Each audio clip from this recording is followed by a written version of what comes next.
A gente...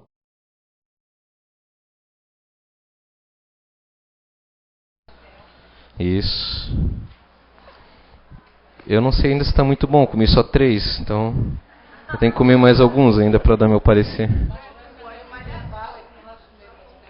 Oi? Sim, vai ter um intervalo de sempre. Tem um... Não, um pouquinho mais estendido, sim, vai ter. Haverá. Bem, hoje, né, como a gente tinha já se programado, agora já vai fazer um mês, né? A gente vai fazer hoje perguntas e respostas, tá? Não sei se vocês se recordaram disso.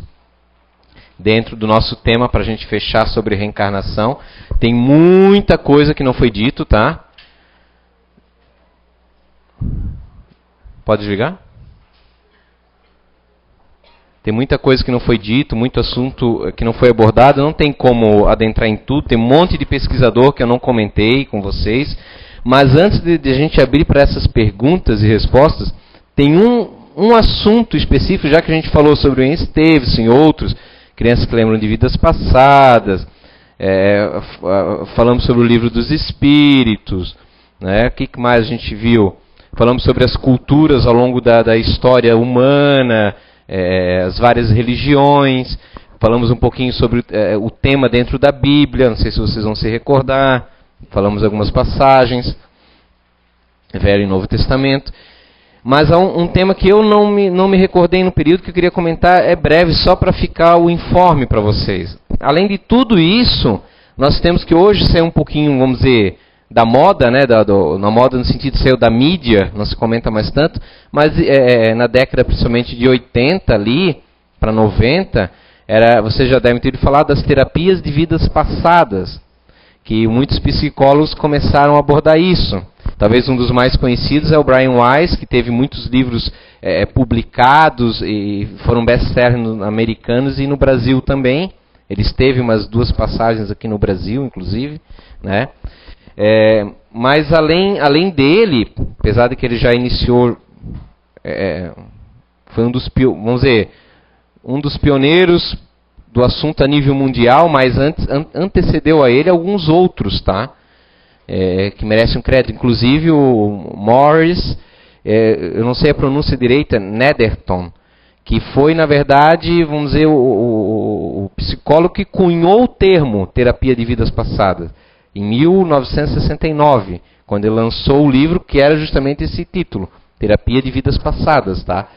E esse senhor teve um casal de brasileiros que comprou o livro e teve palestras com ele, voltaram ao Brasil e divulgaram essa terapia, foram pioneiros no Brasil na divulgação da terapia de vidas passadas. Várias pessoas começaram a se interessar pelo tema. Então eles voltaram a fazer um workshop lá nos Estados Unidos com o Dr. Morris, para ter mais embasamento, para trazer com mais detalhamento e aprofundamento para as pessoas que estavam procurando, psicólogos, médicos. Esse casal é a doutora Maria de Júlia e o Dr. Ney Pietro Pérez, que vai estar amanhã aqui na CEIU dando palestra. Então esse senhor e a sua senhora são os pioneiros no Brasil da terapia de vidas passadas. Inclusive a doutora Júlia, que é médica, ela acabou desenvolvendo com o passar da experiência dela.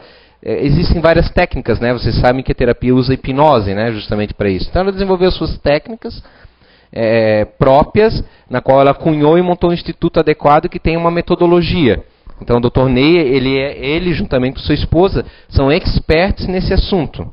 A pena que ele vai chegar só no aeroporto hoje à noite, senão, poxa, de repente a gente poderia ter sido brindado com uma pessoa que a nível mundial, reconhecido nesse campo e em outros, né? O Dr. Ney é um pesquisador de grande renome, transcomunicação, inclusive, a gente comentou alguma coisinha, né, com vocês, só de lambuja, e várias outras temáticas, tá? Então, fica o convite para vocês virem amanhã ver a palestra dele. E, se vocês não sabem, o Brian Weiss, quando ele começou isso, na verdade ele tinha uma paciente, ele não era ligado nesses assuntos. Então essa paciente, involuntariamente, começou a narrar acontecimentos que antecederam o nascimento dela, dizendo que era de uma vida anterior. E ele investigou alguns dados fornecidos pela paciente e verificou que eram verídicos. E a partir daí ele começou a pesquisar mais e se interessou. O Dr. Morris, a mesma coisa, mas não com uma paciente. Ele começou a ter sonhos. E esses sonhos, ele estava num navio e morria afogado. E esses sonhos, sonhos que se repetiam noite após noite, com uma nitidez incrível. Então ele conseguiu lembrar, porque se repetia noite após noite, do nome do navio e da pessoa que chamavam ele. Ele tem uma ideia que ele se via como se fosse um outro personagem. E ele foi pesquisar isso lá na década de 60 e achou, porque lá era bem organizadinho, nos Estados Unidos, e o nome do navio existia, naufragado, e existia aquele nome do fulano de tal, que era da tripulação. A partir daí que ele começou a pesquisar mais a fundo sobre essa questão de reencarnação. Então eu queria deixar isso registrado para vocês terem esse informe e se interessarem, podem pesquisar mais a respeito. Tem muitos outros, tem um pesquisador também alemão, e vários outros dentro dessa área de terapia de vidas passadas, tá? Porém, fica o alerta para vocês que esses pesquisadores sérios, eles só faziam a regressão quando se via... Está dando muito barulho ou não? Eu posso abaixar um pouquinho? Fica bom assim? Quando viam a necessidade de uma regressão, né, pretérita. Ou seja, um trauma, alguma coisa que tem uma questão positiva. Essa questão que vocês veem, o modismo que surgiu ali na década de 90, de todo mundo querer fazer regressão para saber quem foi na vida anterior, isso é balela, tá? Isso aqui tem muito do que a gente já falou um pouquinho de animismo. A imaginação corre solta nisso aí. Aí você vai pegar esse pessoal que fez isso, vai ver que tem trocentas Cleópatras, trocentos Napoleão, Alexandre o Grande, mas como isso? É um espírito por corpo. Só um pode estar falando a verdade e os outros estão numa ilusão. Só vê pessoas que foram reis, rainhas, não se encontra mendigo, não se encontra... Ninguém compreende o que eu estou falando? Então, tem o charlatão que se aproveita da necessidade que nós temos de imagem. E a gente, claro, a gente é culpado porque se deixa também enganar. Não de forma consciente, mas se deixa levar por essa situação. Então isso é balela, isso não é isso. A terapia de vida passada não trabalha com isso. Não é isso. Aí se criou, infelizmente, né, é como o espiritismo. Tem os charlatões que faziam, estou vendo, cobrava, tal, e aí se vincula esses charlatões com o trabalho sério. E aí perde-se toda a credibilidade para os leigos, que o pessoal que está fora, que não estuda, tem preguiça de procurar, de estudar, se baseia o seu critério, o seu senso crítico somente no ler num tabloide da vida. E aí, claro, não, isso é besteira, eu li que ia ter um charlatão. Tá, mas isso é uma questão. Não tira o mérito de outra. É como uma pessoa, de repente, vai ali e se faz passar por um físico, né? Não viram aquele filme do Leonardo DiCaprio, Agarre-me se fores capaz, que o rapaz fugia-se e era um expert em uma história real, né? Então, uma pessoa finge ser, isso não descredibiliza quem realmente é um estudioso, um cientista, um caso. Então a gente tem que saber separar as coisas. Não pode se basear em nada, na opinião de alguém. Você tem que colher várias questões, se aprofundar para tirar um senso crítico. Então, a terapia de vidas passadas é um ponto muito positivo para a gente embasar no nosso critério sobre o conceito de reencarnação. Que para mim não é uma crença, já é um fato. Basta vocês escolherem mais dados. Se vocês ainda têm dúvidas, vocês têm que procurar mais dados científicos, mais coisa para embasar para vocês, a fim de vocês não se deixarem levar por um ceticismo que, com toda certeza, todo cético se baseia numa preguiça mental, tá? É um orgulho, não é, isso é besteira, eu não vou perder meu tempo. Opa, isso já não é um critério de uma pessoa que é séria, cientificamente falando. E tem cientista que não é sério. Tem pesquisador que não é sério, que ele se posiciona no seu ponto de vista e a partir dali ele quer negar qualquer coisa que fuja daquilo. Mesmo o espírita, Kardec já falou, o dia que a ciência provar que estamos errados em algum ponto, sigamos com a ciência.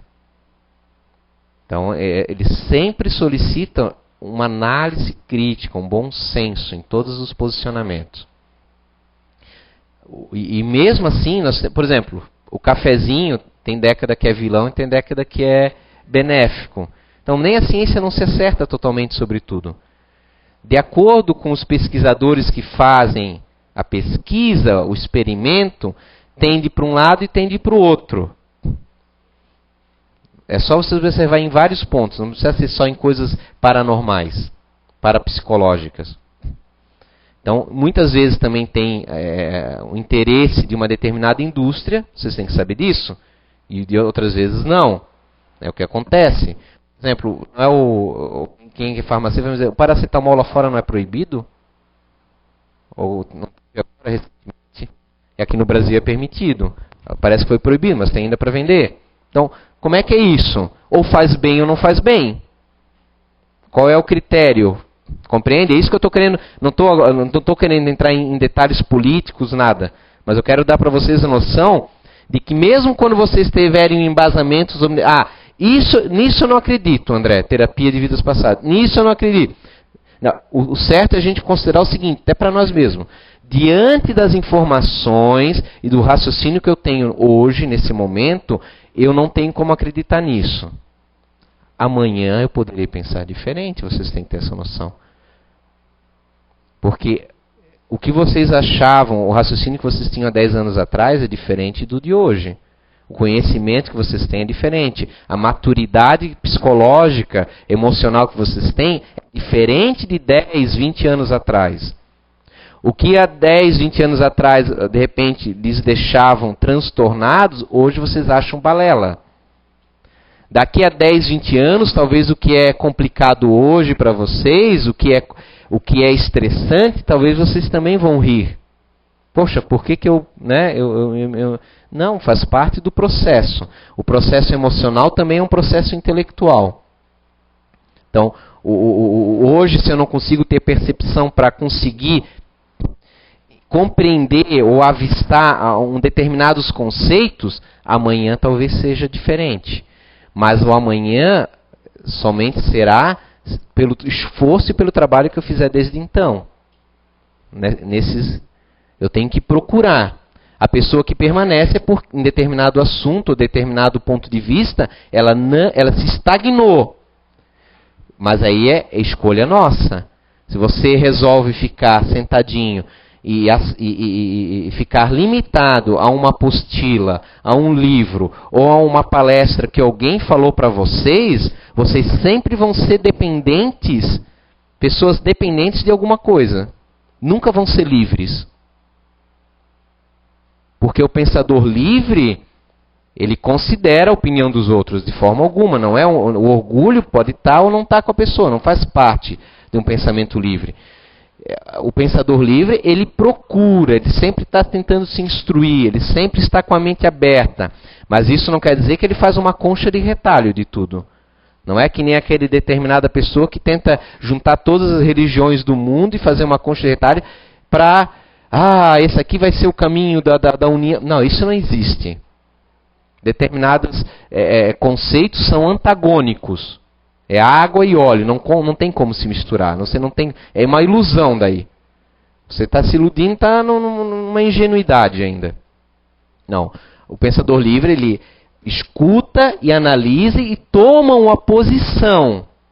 Mas ele nunca se fecha. Ele nunca, diante disso, ele acha que ele está com com a razão 100%. Porque a verdade absoluta é muito relativa. Do nosso ponto de vista. Não sei se me fiz compreender. Ok? Então, assim, vamos abrir agora para as perguntas. Acho que precisava do microfone, né? Quem quer começar? Primeiro o Luiz ali, que levantou, depois vem a senhora ali. Você levanta a mãozinha bem alta depois, tá? O Luiz tinha feito uma pergunta boa para mim, Luiz. Lembra? Então faz pergunta para eu lembrar, daí. Não está falhando? Bate nele para ver se... Tá saindo. é um pouco confuso assim, até para fazer a própria pergunta. Mas existe um fato ou um fenômeno onde exista a possibilidade de, digamos, de dividir o espírito em dois. É o espírito de agora, o eu de agora, digamos, eu disponível, e o do eu homem velho, antigo. O homem velho se comunicar sem a minha consciência? Tá, entendi. Tinhas falado um pouco. Não, eu lembro o que tu falou. Como se fosse um desdobramento eu vou explicar para eles o que tu está perguntando primeiro. O Luiz está perguntando o seguinte: na verdade, sim, eu, André, sou um espírito, sou imortal, tive várias vidas. Nesse momento, eu tenho um ego. O ego é a personalidade que eu estou atualmente. Ela tem as suas características dentro da presente vida. Eu sou o André. A partir do momento que eu tive outras vidas, por exemplo, eu tive outros egos, outras personalidades. Ele está perguntando se, em algum momento, aquela personalidade antiga, eu, em outra vida, poderia se manifestar de forma inconsciente, num transe mediúnico, sem eu saber que sou eu mesmo. Isso se chama animismo. Isso é animismo. Existe, mas eu vou esclarecer até que grau que é essa situação. Lembra que eu falei para vocês um pouco de transmediúnico? Não vou escrever não.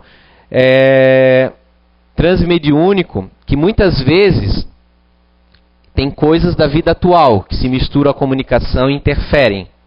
O médium interfere na comunicação do espírito de fora. Porém, em algumas vezes, acontece, sim, um médium está com algum trauma, alguma situação que se remete a uma vida anterior dele. Pode acontecer de ele sonhar, dele psicografar, de psicofonar. Pode ele se sentir como se estivesse num local de sonhos e se ver numa masmorra, estou me vendo numa masmorra, tal, e ser uma tipo de regressão. Assim como acontece, por isso foi bom ter falado da terapia de vidas passadas, assim como acontece uma terapia de vidas passadas. Como na terapia você entra num estado alterado de consciência, através de uma hipnose, o médium, quando ele está num transe mediúnico, ele também está num estado alterado de consciência. E se há necessidade, pode aflorar isso. Porém, devo dizer que jamais vi uma psicografia da pessoa totalmente desmembrada delas mesmas, a ponto daquele ego que foi ele assumir o controle, escrever detalhes ou psicofonar como se fosse um espírito e ainda falar o nome daquele ego, tá? Completamente, com consciência disso, não tem. O que pode acontecer muitas vezes,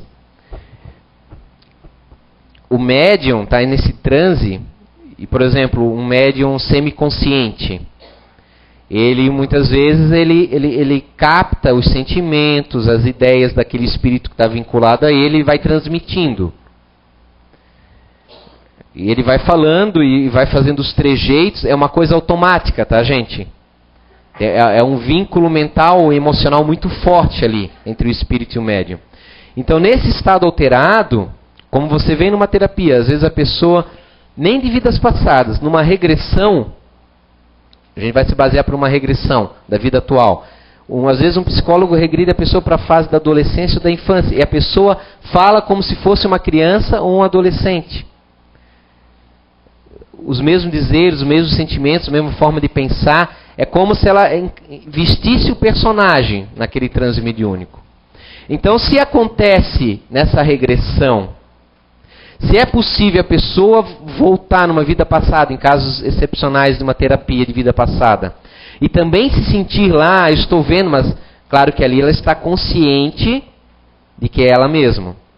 Não seria impossível acontecer isso durante um transe mediúnico. Não é comum. Não é comum. Geralmente, são casos parciais. Eu, André, nunca presenciei um caso completo. Mas assim, da pessoa se ver, da pessoa dizer, moxa, mas eu sinto como se fosse eu, o médium, como se tivesse uma certa consciência de que ela é mesmo. E numa mesa mediúnica, geralmente o que acontece em casos desses assim, o mentor da mesa ele vem esclarecer essas situações depois. Porque o médium necessitava de auxílio nesse tipo de tratamento. Mas casos raríssimos, tá? Casos raríssimos. Não é totalmente inviável, ou seja, pode acontecer, tá? É possível de acontecer.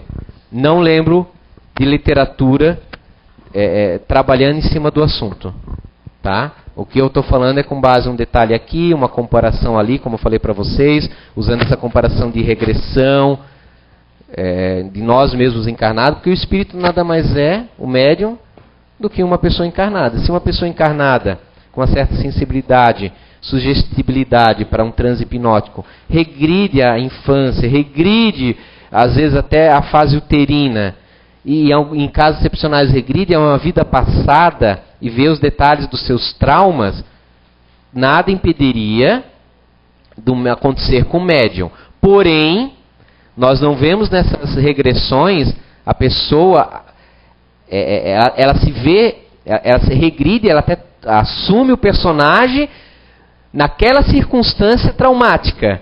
Nunca vi um médium regredir e assumir a personalidade dialogar com o doutrinador. Vocês estão me fazendo entender? Adquirir uma independência própria.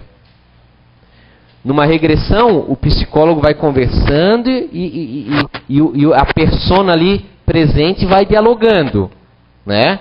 Mas eu nunca vi, por exemplo, vir numa mesa mediúnica e assumir totalmente a personalidade ali e começar a falar de outras coisas. Não, eu estou aqui, tal. Não, geralmente a pessoa... me vejo em tal local, me vejo em tal situação, tá? Então, isso é o que eu tenho de informe para vocês sobre isso. Não tenho nada além disso. Talvez vocês pesquisando vão encontrar alguma coisa diferente. É assim, eu não gosto de usar o transtorno de personalidade, que para mim o transtorno de personalidade, lendo um livro, existe um livro chamado Condomínio Espiritual, do grande pesquisador Hermínio Miranda, na qual ele coloca uma moça norte-americana, se não me falha a memória, que ela tinha mais de 10 personalidades presentes. Então ela assumia 10 pessoas diferentes. É aqueles casos, como é que se usa o termo antigo para isso?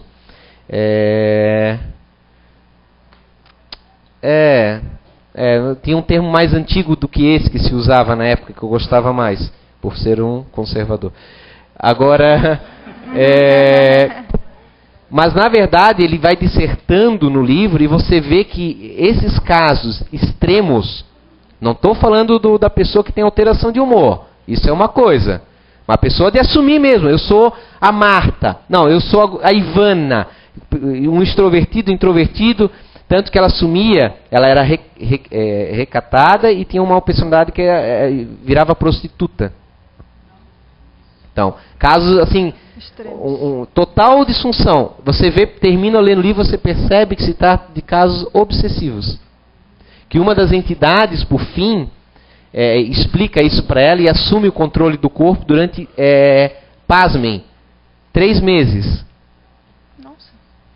Mas essa é a entidade que assume para que seja trabalhado e retirado as outras entidades e que ela não fique na situação. E nesse meio tempo, essa entidade convive, porque era um espírito de uma menina que faleceu, que era a vizinha dela. E fica morando na casa dos supostos pais do espírito. Lembrando de tudo, os detalhes, tudo mais, tal. Então eu considero que esses casos, na verdade, são espirituais. Não acredito que há uma cisão no psiquismo da pessoa, tá? A esse ponto. Minha opinião, tá? Não sou psicólogo, nada. Mas a minha opinião diante desses estudos, desses livros, tá? Então, eu penso que esse anímico existe, tá? mas acontece diante de traumas. Não é uma coisa lá vão ter, o meu ego não passa a ter vida própria que passa a me dominar. Isso daí não, é um espírito daí. É uma outra entidade, uma inteligência que chega a me dominar. Como é que eu vou me dominar a mim mesmo? Né? Pode haver sim, daí traumas, vidas passadas, que a pessoa vai relembrando num transe mediúnico, que é como se fosse uma hipnose, a grosso modo. Tá? Pode perguntar lá, depois a senhora já vai perguntar. Daí, tá? Tá, eu tenho duas perguntas. A partir do momento que a gente foi determinado que eu vou nascer, nesse momento já está determinado o momento que eu vou desencarnar? Ótima pergunta. E daí a outra pergunta é o seguinte. Tá, vamos supor que sim, é determinado o momento que eu vou desencarnar. Uhum. Eu venho para essa vida para ajustar contas. Não sei se é exatamente esse o termo, mas tá. eu vim... Estou te entendendo. Entendeu? Caso eu saia do caminho, eu vim porque eu preciso desenvolver algo e na metade da minha vida eu me perdi e fui para outro caminho. Uhum. Eu desencarno antes e começo tudo de novo. E se eu continuo no caminho certo, eu chego até o meu momento que foi determinado que eu ia desencarnar? Também não. Vamos lá. Tuas perguntas envolvem muitos conceitos, tá? Que a gente acabou. Vamos começar primeiro pela fatalidade. Tá? Ou seja, algo que não se pode evitar. Fatal. Tá? Destino. Tá? Alguns falam que nós temos livre-arbítrio, temos de fato, tá? A escolha das situações, porém há um certo planejamento. Quando há um planejamento, há certas determinações também. Porém, nem tudo é 8, nem tudo é 800. Nós somos como se fossem crianças. Por exemplo, o adolescente você dá limites, mas você dá liberdade. Ele já pode ir lá na padaria, pode passar uma noite na casa de um amiguinho que você conhece bem, e ele vai agir conforme lá vão ter, como ele quiser. E vai sofrer consequências se forem positivas ou se forem negativas. Depende do teor do comportamento. Quando nós vamos reencarnar, aí precisa fazer distinção, nem tudo é sempre igual. A grosso modo, existem as reencarnações compulsórias, obrigatórias, que não se planeja. E existe as que são, não vou dizer ainda planejadas, tá? Vou usar o termo aqui nesse momento de acompanhadas, apesar de que a outra também o é. Mas o que eu quero dizer, alguns são reencarnações, nós estamos em zonas de sofrimento e de lá vamos direto reencarnar. Outras estamos em postos de socorro ou cidades espirituais e de lá, através de setores de reencarnação, nós vamos reencarnar. Duas situações. As zonas infelizes, por exemplo, posso ser... eu sou magneticamente, está determinado, preciso reencarnar, magneticamente eu sou puxado para uma determinada nova vida. Claro que há um planejamento, gente. Tem mentores, a pessoa não está ciente disso. Não, agora nós temos que...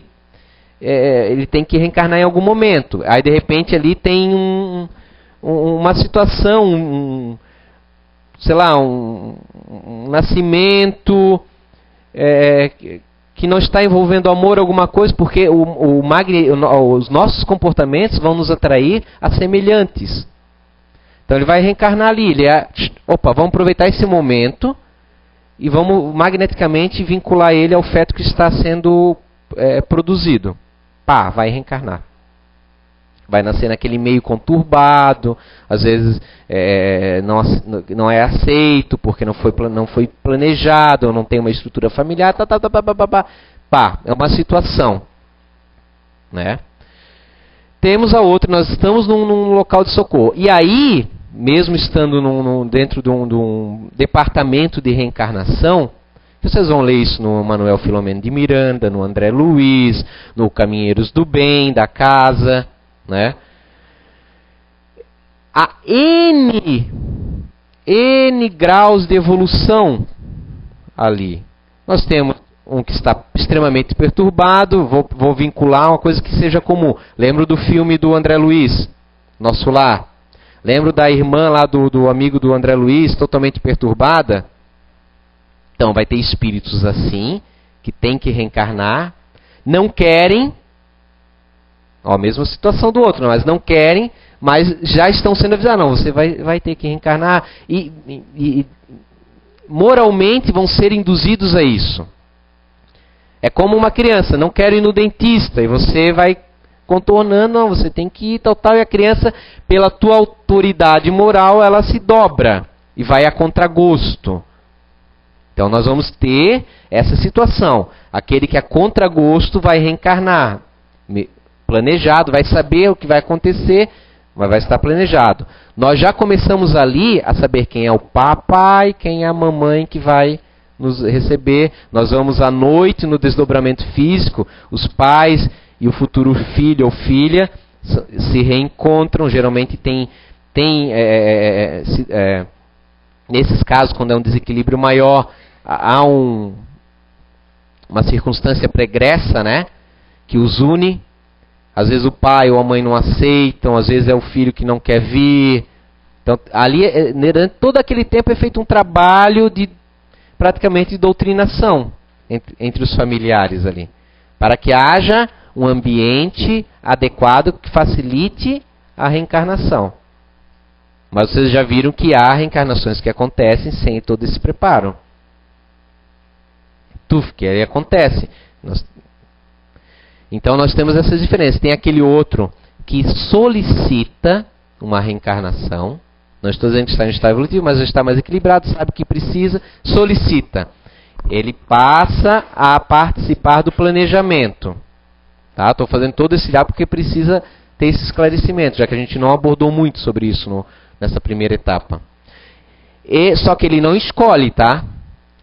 Ele vai acompanhando o raciocínio, por exemplo, é como se você fosse um aluno e o professor vai te explicando e você vai acompanhando o raciocínio e, tá bom, tens razão, tá, é verdade, não tinha pensado sobre isso.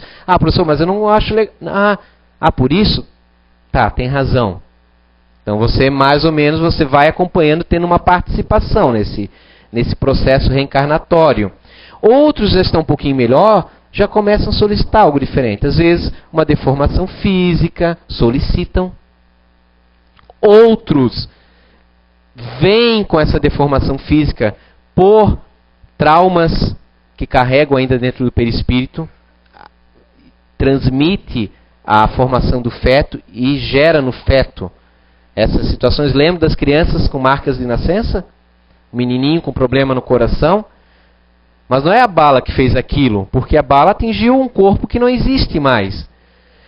Mas, de repente, aquele trauma de ter sido morto, talvez ele tenha se desesperado, não aceitado. É o emocional do espírito que gera o trauma no perispírito, no final das contas. E isso voltou nesse corpinho. Então, ou seja, há N planejamentos, mas há um planejamento que acontece. Nesse planejamento, o que acontece? Nós sempre temos livre-arbítrio. Mas alguns pontos na nossa vida, às vezes, são planejados. Nem todos. Nem todos. Eu tenho que viver com meu marido pro resto da vida porque é karma. Não quer dizer. Muitos, isso é ilusão. Porque muitas vezes papai e mamãe falou, não casa com fulano de tal, ele não presta. Mas a gente na fase da adolescência é um tanto rebelde e acha que sabe mais. Casou, apanhou, tal, passou o pão que o diabo amassou. Chega do outro lado e descobre que não tinha nada a ver, não tinha vínculo nenhum com o cidadão. Foi apenas uma atração física, uma simpatia talvez na época por gostos parecidos, tal, e casou. Mas não quer dizer que estava no planejamento. Isso é uma ilusão. Saber o que está no nosso destino é complicado. Nós não sabemos, temos um véu de esquecimento justamente para dar valor ao nosso livre-arbítrio, ao bom senso. Porque daí nós não podemos reclamar do outro lado que, isso já estava planejado. Não, você escolhe, você vai construindo a situação. Mas há pontos, por exemplo, eu nasci cego de nascença. Óbvio que para aceitar a justiça de Deus, nós temos que considerar que tem uma causa por trás disso. Senão Deus seria injusto, dando a alguns já vantagens e a outros não, no processo do renascimento. Então, aqui nós temos um planejamento, uma escolha que nós fizemos, ou que aceitamos na reencarnação, para o nosso mérito. Geralmente vocês vão encontrar a pessoa que tem uma deficiência assim, física, ou aquela rebelde, que não aceita, e aquela uma que, poxa, parece que ela tira de letra, que daí você já vê que tem já um grau de maturidade espiritual um pouco mais forte já ali. Mas o outro pode na mesma vida alcançar. Ele vai aprender. Já viram aquele garoto australiano que nasceu sem braço, sem perna, que ele surfa por aí, né? Ele é um otimista, ele. Mas mesmo assim, ele já veio com né, uma base psicológica que ajudasse ele a não entrar em depressão, nada, ficar chorando. Não reclama da vida. Né? Então nós temos pontos que acontecem na nossa vida que a gente não consegue evitar. Por exemplo, se eu me suicidei em várias vidas, em determinado momento, naquela idade que em outros egos eu pratiquei o desencarne, opa, sei que tinha atirado em mim já. Surge uma vontade de eu tirar a vida. Surge uma vontade de eu tirar a vida. Isso não é colocado, isso é uma coisa daí natural do que você construiu em várias vidas. Vem no psíquico com força. E aí, mas o que acontece às vezes, talvez, nessas situações? Vou usar um outro exemplo, bem prático. Caminheiros do Bem ali. Tem o caso do irmão Humberto lá na sexolatria. Que ele teve 400 anos, ele nasceu, sempre agiu como estuprador. E aí ele veio em várias vidas. Veio uma como mulher. Foi planejado, claro que ele não planejou. Mas aí como mulher para tentar inibir um pouco, não adiantou. Veio numa outra vida, numa família mais austera. Comprou uma professora, tudo com mais conhecimento, que percebeu as tendências deles, mandaram para um colégio. E isso já ajudou, mas não foi suficiente. Por fim, ele vem em outras situações. E aí acontece o seguinte, nós estamos numa coletividade. Às vezes, espíritos também amigos reencarnam, que não precisam às vezes reencarnar, ou que precisam e aproveitam, mas querem ajudar. Aproveitam o plano deles para se vincular ao nosso, para que os dois evoluam.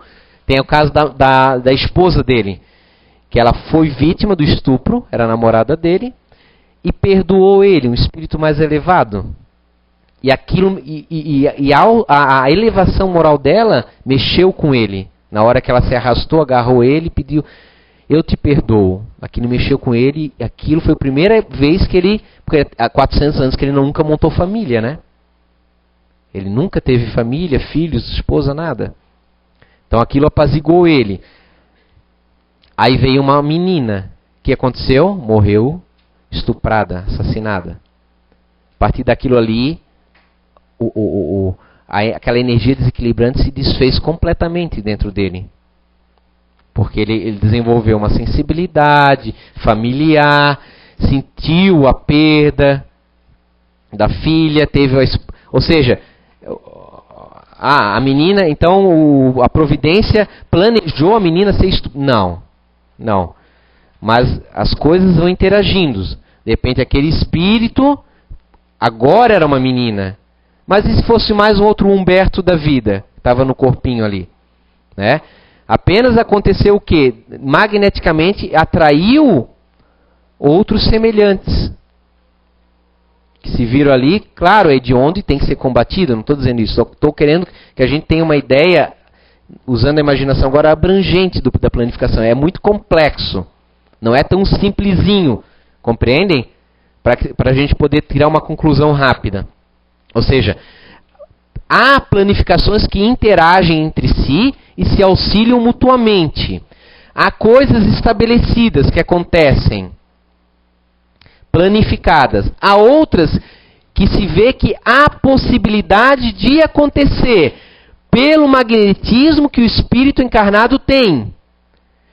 Um magnetismo que não é só da presente vida, abrange as vidas anteriores, é uma sequência. Para nós, uma vida não tem ligado a outra, porque a gente não lembra.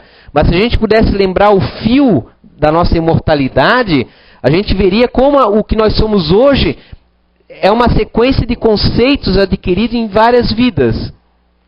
Experiências. Me traumatizei aqui, daí aqui eu sou meio desconfiado, mas eu aprendi outras coisas aqui, então me tornou perspicaz naquele tipo de assunto.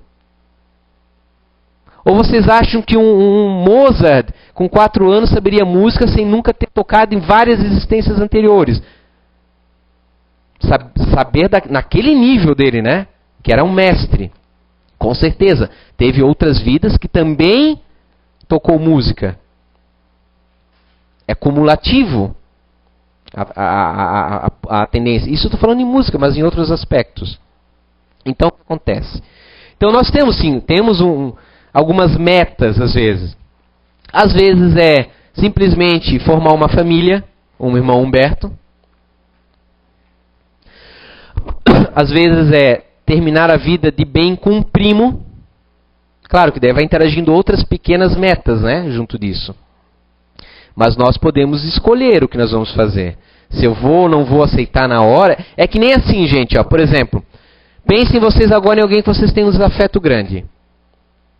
Que vocês não gostam. Aquela pessoa que vocês conversam um pouco, até com um sorriso amarelo, mas fica muito tempo, não dá para aturar. Acaba ou criando um asco, ou falando alguma coisa, criando uma antipatia. Mas vocês sabem, com esse conhecimento que vocês têm, que vocês deveriam perdoar e tentar fazer amizade com essa pessoa. Aí vocês tomam a decisão. Eu vou procurar ser mais amável com essa pessoa. Você tomou essa resolução. Aí chega no dia que você está de frente com ela, as emoções são mais fortes. Você não consegue barrar isso. Quando você vê, puxa vida, eu não aguentei. Também, ele falou, aquilo para mim é a mesma coisa espiritualmente falando. Você define vir fazer amizade, sei lá, com a mãe, com o pai, que foram espíritos inimigos em outra vida, com o vizinho, com o fulano de tal, sei lá. Chega na hora, quando você está de frente a frente, pela essa resolução que foi firme num plano espiritual, você vai se esforçando. Mas vocês já viram que é mais fácil a gente ser bonzinho com visita, né? Porque com a pessoa que você tem contato, quanto mais tempo, a tua máscara vai cair. Porque é uma máscara que você está usando. Você não está, de fato, amando a pessoa. Você está se forçando a aprender a amar. É diferente? É uma etapa, faz parte para chegar lá, né? William James já falava, né? Você não sente coragem, haja como coragem, para que no futuro você tenha coragem, de fato, né? Mas aí temos uma etapa nesse processo. Então você tem ali, e às vezes não dá certo. Você queria mesmo, mas aquela mágoa espiritual, aquela coisa que para nós daí não é consciente, é instintivo, é mais forte, a gente acaba perecendo na meta que tinha estabelecido. Não morremos antes. Nós continuamos, porque assim, essa questão de quantos anos vamos viver, salvo se a pessoa no planejamento, porque não é igual para todos, está para ela desencarnar em uma determinada situação, né? Para ela, e vai servir também para a experiência dos pais. Vamos dizer, vai desencarnar nova. Ela precisa, vamos dizer assim, é um espírito que só precisa só de um tempo no corpo físico para recobrar a saúde espiritual, mental em algum ponto. Vamos mandar, esses pais são adequados e eles também precisam perder a criança cedo, porque em uma vida passada eles tiraram a vida de uma criança, de uns vizinhos, de uns pais, por vingança. Então vai casar. Eles vão sentir na pele, nessa vida atual, a perda do filho, e o filho também, que precisa só ficar um tempo, vai, vamos dizer assim, simplório, né, o meu raciocínio, mas só para a gente poder entender. Casou, esse vai desencarnar cedo. Vai vir uma doença, alguma coisinha, tá meio dodói, tal, desencarnou. um acidente que deve se passar, e de repente um acidente que ele já falece, e ainda o pai perde um braço, para ele desenvolver mais força emocional. Não sei. Objetivos são variados. Pode acontecer. Isso não quer dizer que toda morte tem uma data, como se diz, né? A data, dia e hora. Mesmo aqui no acidente, também não quer dizer. É para acontecer em tal período, não quer dizer exatamente. Então, quando chegar esse período, vai se ver mais ou menos as possibilidades do que vai acontecer. Por exemplo, tem uma historinha do Chico, e nós podemos mudar na presente vida. Você vê que é uma coisa dinâmica, não é uma coisa... foi estabelecido antes da vida presente e vai ter que acontecer exatamente até o final assim. Uma história do Chico Xavier, que ele psicografou e relata, o senhor que ia desencarnar com um tiro no peito. Ele precisava desencarnar dessa forma para ele... Não é que no plano de Deus precisa, mas é que o espírito sente necessidade. Ele matou dessa forma alguém e ele não consegue se perdoar enquanto ele não também morrer com um tiro no peito. É um processo psicológico que nós temos. E ele quer desencarnar, mas ele, na vida atual, ele se torna uma pessoa, se esforça tanto, se torna uma pessoa tão empenhada em se auto-melhorar, em fazer a coisa certa, que quando chega aquele período que deveria acontecer isso, em vez de ele morrer com um tiro no peito, os mentores vão barganhando, nós temos nossos guias, né, a pessoa que nos acompanha, vão conversando com ele, e aí ele desencarna com um infarto fulminante do coração. Previamente era para ser um tiro no peito. Desencarnou na vida atual por um infarto do coração. Um pessimista ele diz, mas morreu de qualquer forma, né? Eu diria, não, voltou para casa, né? Muito melhor, porque um infarto do coração, agora com um tiro no peito ele poderia morrer como aquele guarda, não aceitando, por quê? Não, ali ele ficou doente, tal, morreu, foi assessorado no hospital, tal. A gente não sabe qual vai ser a nossa reação, né, na hora, né? Só um espírito já muito maduro espiritualmente que vai conseguir, né, poder dar certeza, não, esse vai ser positivo. Às vezes a gente não sabe. Né? Existem alguns relatos de espíritas do movimento trabalhadores que relatam depois, eu achei que quando ia desencarnar, ia, chegar todos aqueles meus amigos junto de mim, batendo palma, me recebendo. Nossa, foi a maior tortura. Eu me vi como se tivesse enjoado, tudo rodava, e não tinha ninguém, não conseguia segurar em nada, não tinha ninguém para me acudir. Foi breves momentos, ele foi sincero, foi breves momentos em relação a outros depoimentos que a gente via quando estava aí na carne, ele falando. Mas, ainda assim, não foi um mar de rosas. Não, eu não me vi fora, eu não fiz o meu desencarne, como os espíritos superiores conseguem fazer o próprio desencarne do corpo. Então, o que acontece? Não é que há uma pré-determinação. O que acontece, mesmo, por exemplo, acidentes coletivos, nem sempre está escrito, maktub, né, como se fala. Nem sempre está planejado.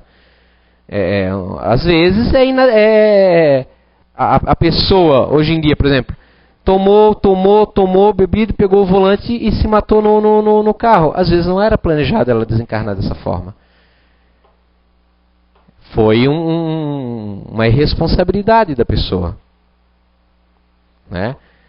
Aí o que acontece? Vai ser assessorado. Foi antes do tempo. André Luiz. Se vocês lerem, começarem pelo primeiro livro, que é o Nosso Lar. Lá vocês vão ver que ele foi considerado um suicida. Ele não se suicidou. Mas por que chamaram ele de suicida? Ele era médico, tinha muito conhecimento, mas vivia na luxúria, vivia nos bordéis, vivia por aí, nos cabarés, né, que a gente falava na época. Né? Tomava, não se cuidava, acho que fumava, inclusive. Entende? Com o conhecimento que ele tinha. Ele abreviou a sua vida daí. Isso não estava planejado. Ele morrer daquela forma, com aquela dor na mesa de operação. Foi uma doença que ele desenvolveu pelos hábitos desequilibrantes alimentares que ele teve na presente vida. Pode sim, os espíritos mentores, eles podem ter visto que ele teria uma tendência a isso, pelos comportamentos que teve na vida anterior, pelo que ele é. Ele pode se desencaminhar para isso, mas não era o que eles queriam. Mas ele, por livre escolha, fez isso com ele mesmo e pelas tendências que ele trazia. Ninguém vai pedir para uma criança comportamento de um doutor. Sabe que tem limitações. Sabe que tem limitações. Assim como, por exemplo, nossos avós que fumavam, bebiam. Meu avô, ele tomava remédio com cachaça. Tomava 1 litrão todo dia. Morreu com 82 anos. Nunca foi ao hospital, só 2 vezes.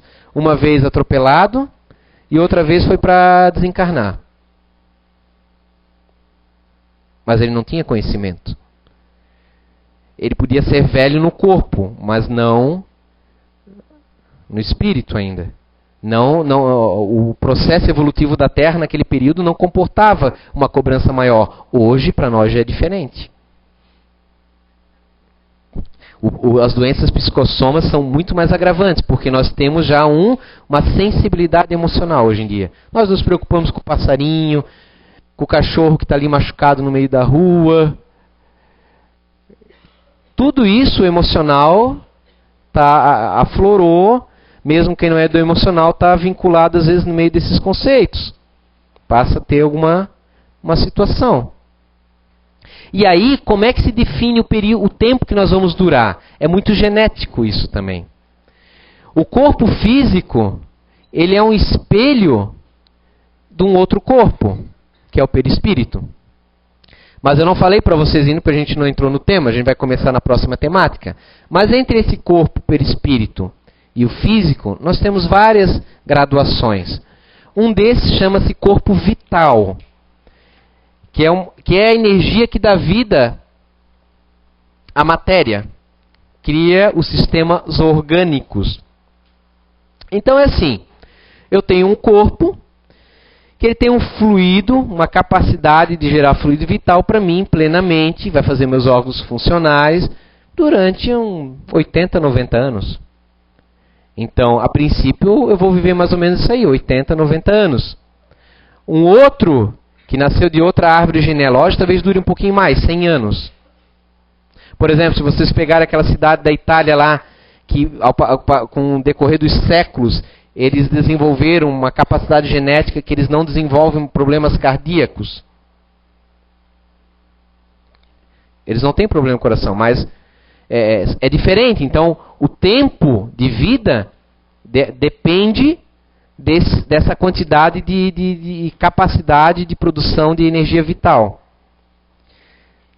Mas para manter essa energia vital também, além do próprio corpo que se alimenta da energia que está no ambiente, que vem do sol, vem da terra, os alimentos também possuem. Nós comemos comida que possui, além das proteínas, dos carboidratos, das vitaminas, que mantém a máquina física, também tem um pouquinho de energia vital. O Qi, o Qi, o Prana dos hindus, dos chineses, que é o que a acupuntura se baseia para curar, que os desequilíbrios são maus processamentos ou circulação dessa energia vital. Não fazendo miscelânea aqui, mas só usando como ponto de base para a gente, no nosso conceito. Então o que acontece?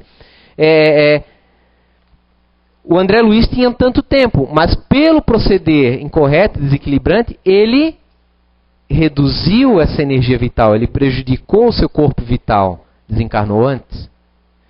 Mas não é só o comer, gente. Por exemplo, quantas pessoas vocês veem morrer de ataque do coração porque são extremamente estressadas, nervosas? A pessoa já é estressada e nervosa, ou teve um baque na vida.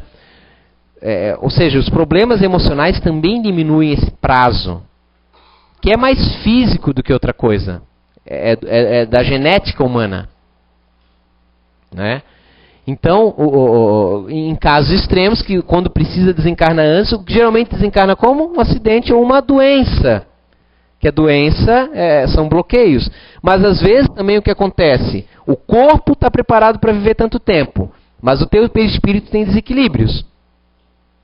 Então você vem com um determinado centro de força, talvez vocês não vão me entender ainda direito, porque a gente não viu sobre centros de força, está com desequilíbrio. Então, o centro de força é o que processa a energia vital. Você passa a ter uma quantidade mais reduzida de energia vital.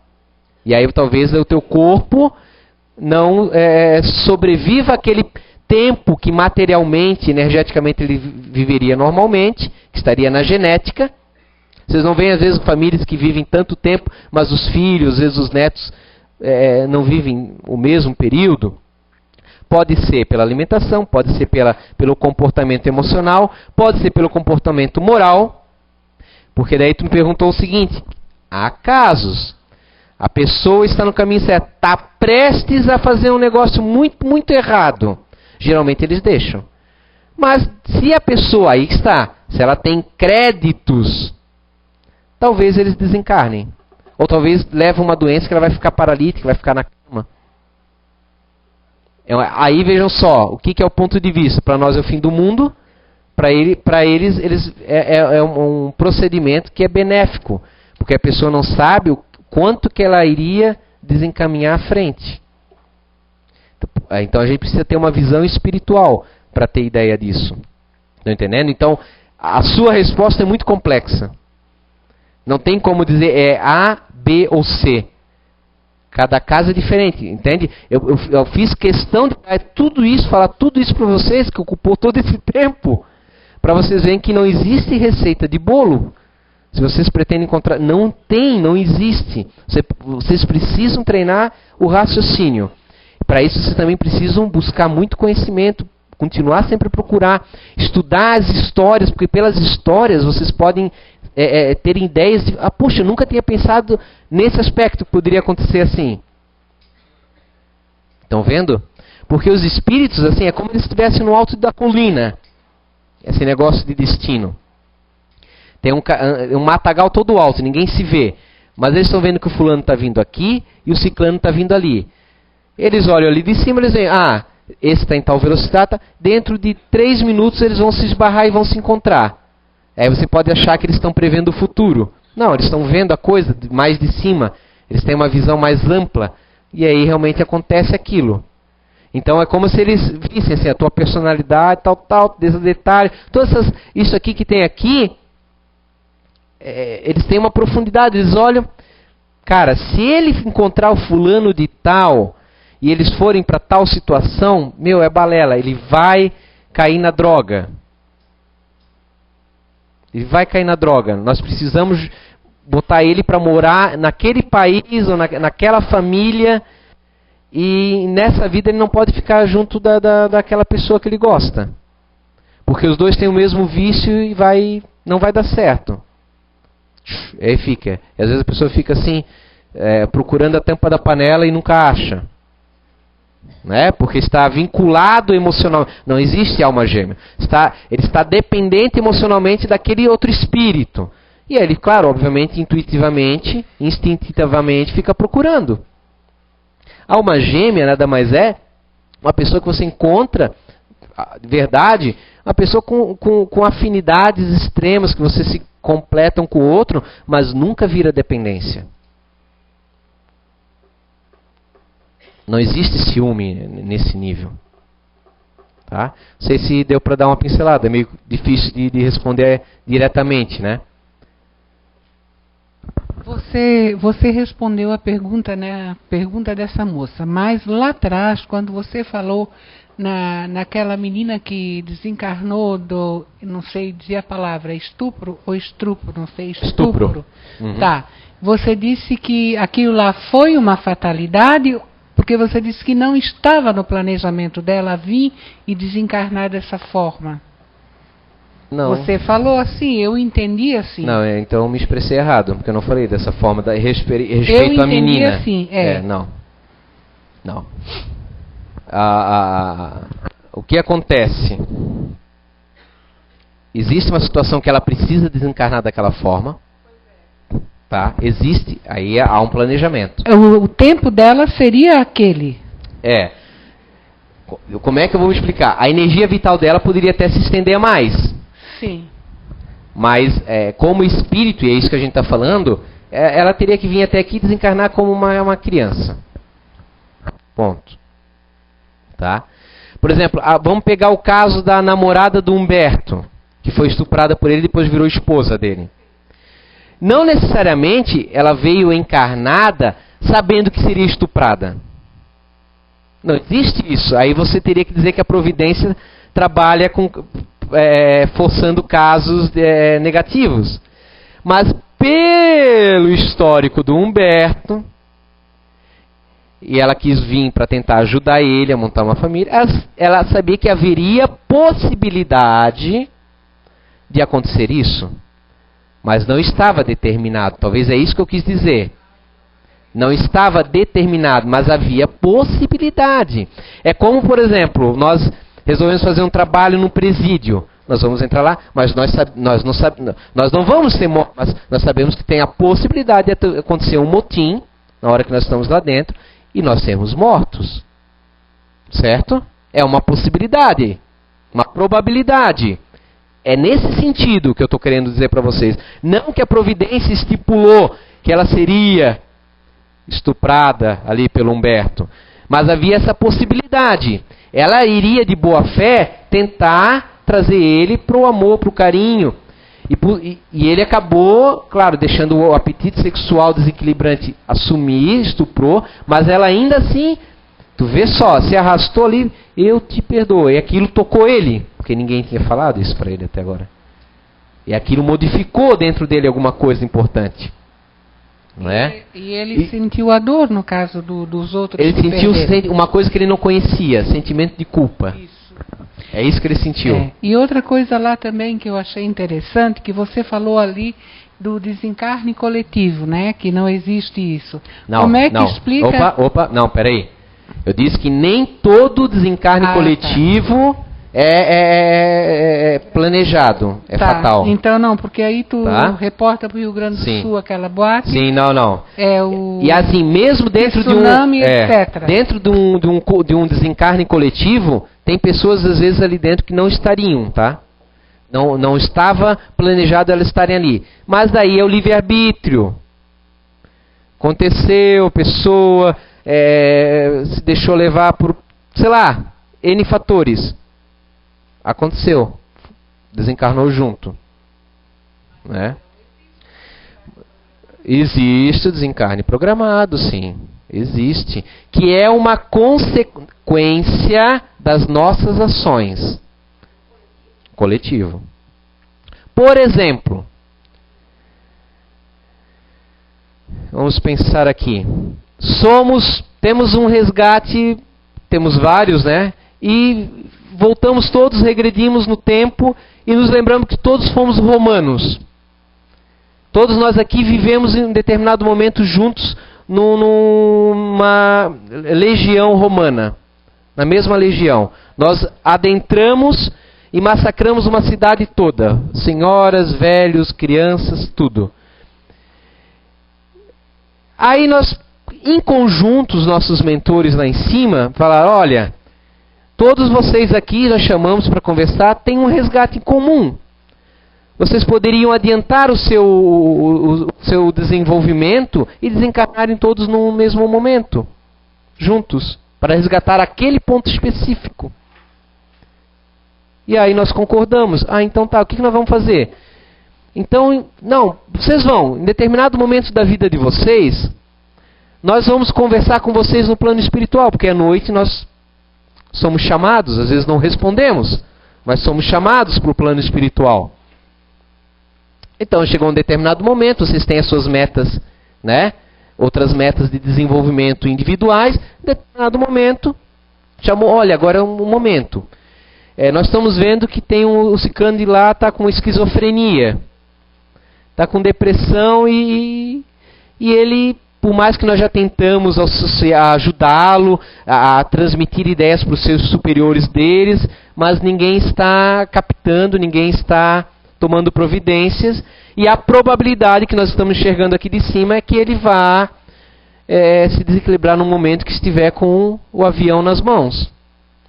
Então vocês vão, agora já que vocês estão aqui reencarnaram tudo próximos, estão aqui estudando juntos aqui, vamos aproveitar, vocês vão agora para aquele determinado concurso que tem lá na outra cidade lá, e vocês vão tudo de avião, tá? Não se preocupem, vocês vão chegar bem aqui no plano espiritual. Aí vocês foram lá, todo mundo entrou no concurso, casou com o cara, realmente estava em desequilíbrio, ninguém, nenhuma autoridade deu bola para todos os indícios que tinham, ele jogou o avião, se matou, pobre diabo, levou um monte de gente com ele, a culpa múltipla, mas vocês resgataram a dívida que vocês tinham lá como coletiva que vocês tinham, que tinham massacrado um monte de gente. Vocês conseguiram abreviar, em vez de ter que deixar para outras vidas sucessivas, ou cada um ter que em determinado momento achar um meio, não, vamos desencarnar coletivo junto, já que fizemos junto, vamos fazer junto. Ah, beleza, então tá. De forma consciente. Não planejando com detalhamento, né?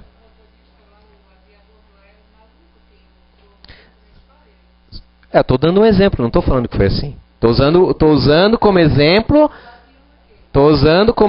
só para a gente brincar com a imaginação, tá? Não estou dizendo que foi isso, tá? Mas só para vocês entenderem um desencarne coletivo. Mas nem todo acidente, como de avião ou de ônibus, qualquer coisa, Sim. nem todo é considerado o desencarne coletivo, né? Não, coletivo no sentido que todos desencarnaram. Junto, mas não nessa... Sim, é. Não. Às vezes acontece, como eu te falei. Eles veem que aquele indivíduo, por exemplo, aquele ônibus, ele não está dando, por mais que a gente tenha falado, ele não está dando a mecânica de vida no ônibus. Está tentando arrumar sozinho, está deixando ali, vai acontecer problema. O que a gente vai fazer? Não tem como fazer, vai acontecer o desastre. Entendesse? Aí essas pessoas estão ali indo, algumas sonham, são intuídas, não vou, atrasou, perdeu o ônibus. Mas, poxa, vai acontecer, eles estão vendo. Aquele precisa, essa é a oportunidade, vamos botar o ciclano e o fulano que precisam desencarnar dessa forma ali. Então tem dois ali que de repente precisava dessa forma. Outros que entraram, perdão da expressão, de gaiatos. Tá? Mas todos vão ser assistidos. Num plano maior, né, é aquela frase, não cai uma folha sem que Deus saiba. Num plano maior. Mas mesmo os espíritos que estão planificando, tem graus também, gente. Né? Os mentores de uma cidade tipo André Luiz são grandiosos. Né? Do nosso lar. Mas acima deles tem outros que enxergam melhor ainda. E assim vai. Né? Às vezes aqueles mentores acham que não houve um planejamento. Por que teriam morrido? Aí a gente usa o raciocínio. Mas talvez aquela providência, naquele nível, não tenha, aparenta não ter sido planejado. Mas aí, poxa, a pessoa desencarnou, tem que ter um motivo por trás daquela forma. Tem que ter um motivo, porque senão, como é que seria o sistema de Deus por trás disso? Totalmente ao acaso? É um assunto complexo, né? Que dá para a gente ficar muito tempo pensando sobre isso, né? Gente, infelizmente o tempo acabou, tá? Então, quem? Quer mais uma? Então vamos, para finalizar. Eu queria saber se é possível, digamos assim, se existem pessoas que sonham e a mesma cena que se passou no sonho, assim como se fosse um aviso, um alerta, acontece na vida real. Tem muitos casos. Muitos casos catalogados em vários livros. E é possível que se altere essa realidade, digamos, sonhada? Olha, a gente diz o seguinte, chama-se premonição, isso aí que tu estás falando, tá? É aquilo mais ou menos que eu expliquei. Não é que o futuro está escrito que vai acontecer exatamente. Às vezes acontece, exatamente como é. Mas é aquela história que eu falei, os espíritos estão num nível que eles enxergam, ó, os dois vão bater a cabeça um no outro daqui a pouquinho. Pá! Aí um sonha, porque o espírito vai lá à noite e fala, ó, não vai ali para aquele caminho que vai bater a cabeça. Aí ele sonha, não, mas é coisa da minha cabeça, vai e acontece. Ah, aconteceu, ó. Meu Deus, será que eu vejo o futuro? Não, não é ver o futuro. É que como você não escuta, vem através de sonhos os conselhos. E aí o espírito está vendo, ó, vai acontecer isso. É que nem o cara do ônibus. Não arrumou direito a mecânica, eles estão vendo. Meu, não tem como. Na hora que pegar aquele morrão ali, é uma lógica. O freio vai falhar e não vai ter como segurar. Vai acontecer. Então chega lá e fala, avisa para uma pessoa. O cara, pô, eu sonhei que o ônibus ia acontecer isso, ó. Mas não é que viu o futuro, viu a lógica do que iria acontecer. Pode ser mudado daí. A partir do momento que você sabe de alguma coisa, pode ser mudado. Não necessariamente que vai de fato. Há outras vezes não. Acontecimento, nós já temos casos de premonições de nível muito maior, né? Não são individuais. Né? Aí você vai lá pro qual o mais famoso ali, o das centúrias? Nostradamus. Aí você vê o Nostradamus, você vê João Evangelista, através de todos aqueles símbolos do Apocalipse. E vários outros. O Emanuel Swedenborg, que daí o caso dele já não foi premonição, ele viu um acontecimento à distância. Mas vários casos dentro da área da parapsicologia, dentro do espiritismo, que falam sobre a realidade disso, que geralmente são comunicações para você ficar em alerta, mas é difícil também você saber quando... Aí é que está. Quando é o imaginativo e quando é... Porque uma coisa é você receber uma informação. Por exemplo, vou dar só um exemplo de uma história rapidinho. Um mentor, um dirigente da casa espírita encarnado, foi no mundo espiritual e falou, ó, tem um grupo que está trabalhando contra dentro da casa e vai acontecer uma separação. E aí quando ele acorda, ele não lembra das palavras do mentor. O que ele lembra? Ele lembra que ele sonhou que deu um terremoto e a casa repartiu no meio. E aí manda no dia seguinte chamar um engenheiro civil para olhar os alicerces da casa. Estão entendendo? Mas não era isso que era para ser considerado. Mas como a gente não tem a lembrança nítida do plano espiritual, quando veio para a cabeça, a imaginação veio o quê? Cisão da casa é casa quebrar no meio, literalmente. Então muitas vezes a premonição todos nós temos, mas se mistura com a nossa imaginação e perde o sentido. E aí não acontece, e a gente, então da minha cabeça começa a não dar mais credibilidade. Por exemplo, quem é que nunca... Tlim, tlim, eu estava pensando em você agora. É telepático, telepatia. Entende? Desde que, claro, não seja o apaixonado ou apaixonada que está pensando toda hora. E claro que tocou a 10ª vez, estou pensando em você agora. Né? Tá? Gente, desculpa assim, ó, não dá mais para perguntar, tá? Na próxima era a Kátia para começar a falar sobre experiências de quase morte, tá? Eu acho que eu vou vir dar mais um tempinho de perguntas, tá, Kátia? Tá? Para vocês continuarem a perguntar mais alguma coisa, tá? A Kátia vem preparada, que se sobrar tempo, Kátia, aí você dá daí, tá? Tá bom? Tá? Boa pastelada para vocês, tá?